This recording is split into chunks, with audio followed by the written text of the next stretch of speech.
हैं मेकअप के side effects. और ये वीडियो खास उन लोगों के लिए जिनके लिए मेकअप एक ज़रूरत है, उनकी रोज़ की दिनचर्या का अहम हिस्सा है, उनका डेली शेड्यूल है।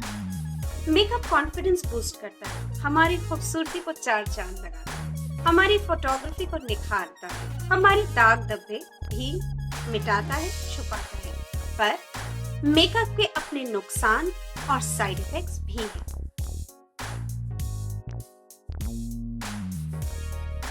सबसे पहले ये ध्यान रखिए कि आप जो भी मेकअप यूज कर रहे हैं, जो प्रोडक्ट्स यूज कर रहे हैं, उसकी शेल्फ लाइफ क्या है, उसकी एक्सपायरी डेट क्या है, उसकी क्वालिटी क्या है, उसका ब्रांड क्या है। क्या आप एक ही ब्रांड यूज कर रहे हैं कि multiple brands, multi products use कर रहे हैं। आपका मेकअप पुराना तो नहीं हो गया, आपके ब्रशेस, आपके पैड्स जो हैं वो घिस तो नहीं गए, वो साफ है कि नहीं, क्या आप ही केवल उस मेकअप को इस्तेमाल करती है या आप दूसरों के साथ शेयर भी करती है। ये सब प्रश्नों के जवाब आप ही देंगे, पर मेरी सलाह, आप मल्टीपल प्रोडक्ट्स यूज करें, एक्सपायरी डेट के बियॉन्ड अपने प्रोडक्ट को ना इस्तेमाल करें, अपने ब्रशेस और अपने पैड्स को धोइए, साफ करिए, नए खरीदिए अगर वो घिस चुके हैं। धोना अत्यंत आवश्यक है क्योंकि जो जर्म्स होती है, मिट्टी होती है, वो ब्रशेस के अंदर घुस जाती है और उसके अंदर बैक्टीरिया और फंगस घुस जाते हैं। और फिर जब हम उससे मेकअप लगाते हैं तो हमारे पूरे चेहरे पे फंगस इन्फेक्शन या बैक्टीरियल इन्फेक्शन छा जाती है। अपना मेकअप केवल आप इस्तेमाल करें, उसे शेयर न करें। दूसरे की इन्फेक्शन, दूसरे के जर्म्स, दूसरे की गंदगी आप अपने चेहरे पर क्यों ले रहे हैं।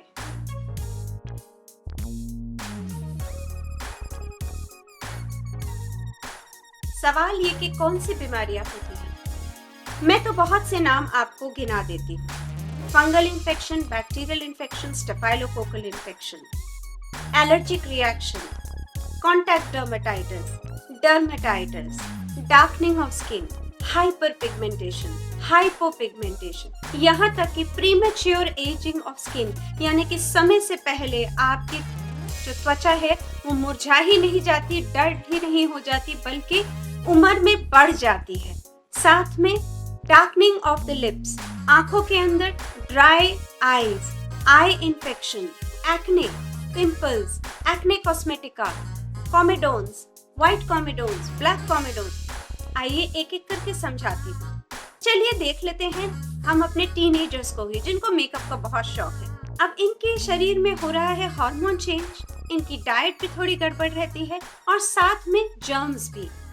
ये जब प्रोडक्ट्स इस्तेमाल करें तो खासा ध्यान रखें कि ज्यादा प्रोडक्ट ना इस्तेमाल करें, अपने हाथ साफ रखें, अपने प्रोडक्ट साफ रखें, अपने ब्रशेस साफ रखें, नहीं तो पूरे चेहरे पर पिंपल्स उभर सकते हैं। Acne, white comedones, black comedones, white heads, black heads, यहाँ तक कि रिएक्शन होके पूरा एक्ने कॉस्मेटिका, यानी कि एक्ने पिंपल्स हो गए कॉस्मेटिक्स की वजह से। अब लिपस्टिक्स देखिए, लिपस्टिक्स आपकी स्किन को ड्राई भी कर सकती हैं और आपके लिप्स को भी डार्कन कर सकती हैं।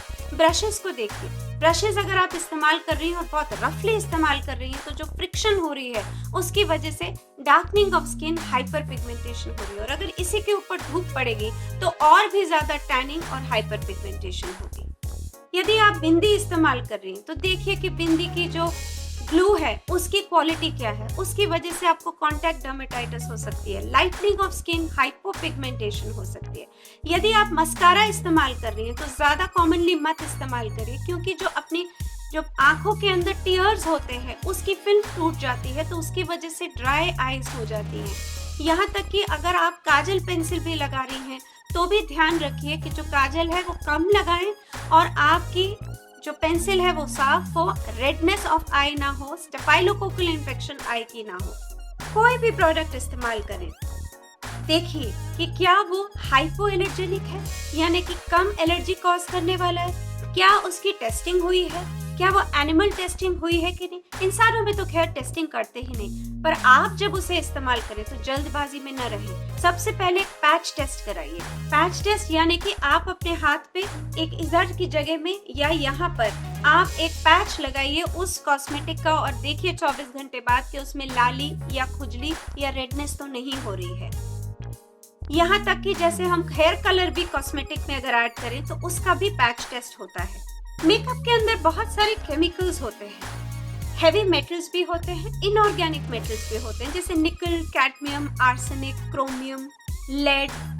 ये जो केमिकल्स हैं ये लॉन्ग टर्म यूज करने पे स्लो पॉइजनिंग हमारे शरीर में करते हैं। सिंदूर को ही देख लीजिए, सिंदूर के अंदर लेड भी होता है, मर्क्यूरी भी होती है। जो मर्क्यूरी है वो हमें ठंडक देती है, पर लेड और मर्क्यूरी लगातार यहाँ पे लगाने की वजह से उसकी वजह से पॉइजनिंग हो सकती है।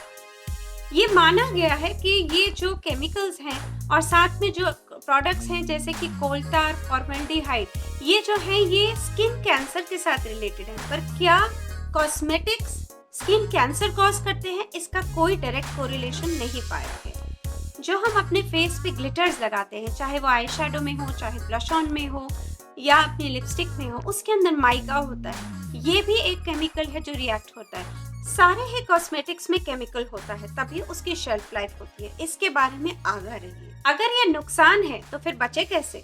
बचे ऐसे कि आप हेल्दी डाइट खाइए, बैलेंस न्यूट्रिशन लीजिए, खूब सारा पानी पीजिए, रात को अच्छे से सोइए और कभी भी अपना मेकअप अपने चेहरे पे लगा के न सोइए। मोटा मोटा मेकअप न पोतिए, हमेशा सनस्क्रीन इस्तेमाल करिए। बेस लगाने से पहले आप प्राइमर या मॉइस्चराइजर जरूर इस्तेमाल करें। हमेशा अपने मेकअप को बाकायदा पूरी तरह से उतारें मेकअप रिमूवर के साथ, और हमेशा अपनी स्किन को ब्रीथ करने दीजिए। मेकअप फ्री पीरियड्स दीजिए। मेकअप उतारने के बाद और रात को हर रोज सोने से पहले आप 3 स्टेप रेजिम हमेशा फॉलो करिए, यानी कि क्लेंजिंग, टोनिंग और मॉइस्चराइजिंग। खूबसूरती अंदरूनी भी होती है, बाहरी भी होती है। अंदरूनी खूबसूरती हमारे चरित्र से बनती है और बाहरी खूबसूरती कुदरत की देन है। इस खूबसूरती को निखारने का हक हमारा है। श्रृंगार रस भी तो इस खूबसूरती को इजाफा ही देता है।